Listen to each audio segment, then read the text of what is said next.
Harn is one of those games that has a degree of infamy to it. Harn, even the name is rough, is a hyper-detailed medieval fantasy setting covering the island and the people of Harn, a world filled with conflicts over a large, sparsely inhabited land of chivalry and backstabbing nobles. Releasing in the mythical age of 1986, Harn has seen a lot of development, dozens of books to simulate the reality of living in this world, and subsequent bloodshed that results from it. We're looking at the most recent version, of course, from 2002. But here's the secret. This book, Harnmaster 3rd edition, is $40 United States dollars and has none of that lore in it. You have to buy the other books for that, and the other books for those books, and the alternate rules, of course, some of which cost as much as the base game itself. But we cover games here, and what is Harnmaster 3rd edition? At its most basic, it's a percentile system. Roll 1d100 or under your skill ranking. Ta-da, I've taught you the game. But getting there is charts, because to make a character, you need to roll your stat. 3d6 down the line if you're human, augmented of course if you're the 1% chance of being an elf or dwarf, or a woman. Make sure you double check your eyesight, hearing, voice, smell, aura, will, and some as well as your height, weight, which informs your frame, which also is going to factor into your comeliness.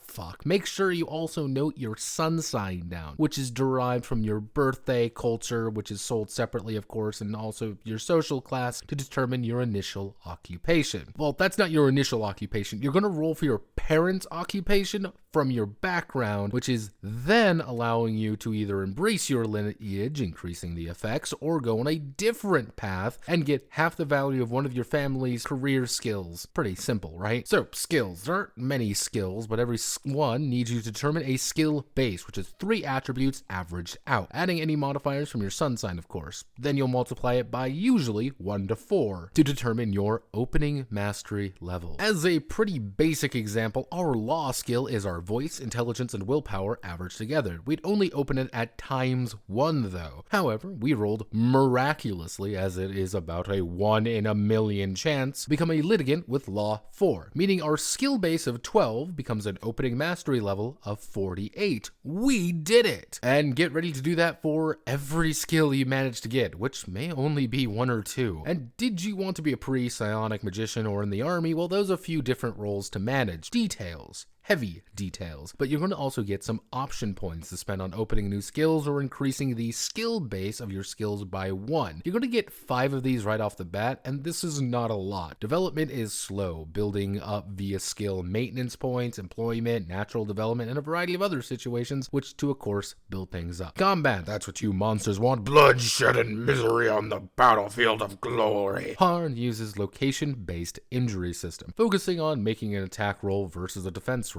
Let's make an entire basic attack with Gallant and Goofus. Gallant's up, he's going to target Goofus and chooses to slash with his broadsword in the middle zone. Goofus wants to parry this attack obviously, but dodging or counter-striking are also options. This is going to be a straight opposed roll. Both of them roll, and oh no! Goofus has a failure against Gallant's success. Let's check the melee attack table to see what happens. As you can see here, Gallant scored a hit, but every single option is recorded for possibilities. Scoring a critical by rolling a 0 or 5 in the ones place changes the result pretty drastically. If Goofus rolled a critical success, he'd actually be able to retaliate, but a critical failure would have him taking extra damage. But he's been hit. What next? A broadsword has the edge damage rating of 5. With that success, he will add plus 1d6 to that result, a total dealing 11 injury. Max damage. Roll the hit location and reduce the strike damage, getting a hit in the abdomen for 11 impact. But he's only wearing quilt armor, which can be layered of course, resulting in only reducing it by 3 damage to a total of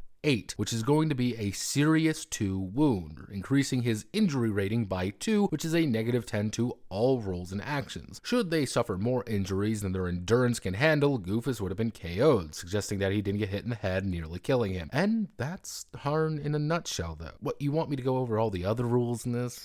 Do it yourself. Overall, Harn is a game about detail. You want me to go into detail about the setting of Harn and the people inhabit it? Yes. Is the sword dangerous? Yes. Yes, you will need the combat matrix for the entire entire game. And yes, you may be wondering what you're doing any of this because you're playing a dirt farmer right now. It's an interesting book to read as a train game, though. A heavily focused work that does its one thing and doesn't really bother with anything else. Do I recommend it? No. This is the kind of game that can be done better, cheaper, and something like Warhammer Fantasy Roleplay. But does that game have an autistic write-up of Imperial farming averages? No, I don't think so. My name is Notepad, and this was Harnmaster. If you like what I do here, please feel free to like, comment, and subscribe, and many thanks to Cal. You know what? That reminds me. They just ripped this system and slapped it on the High Colonies 2020. It completely butchered the game, and the chaos has been dead in the water for a while. Even ruined the lore of that game almost irreparably, and I feel nothing but hatred towards Columbia for bastardizing a really cool space setting. Fuck you, Columbia.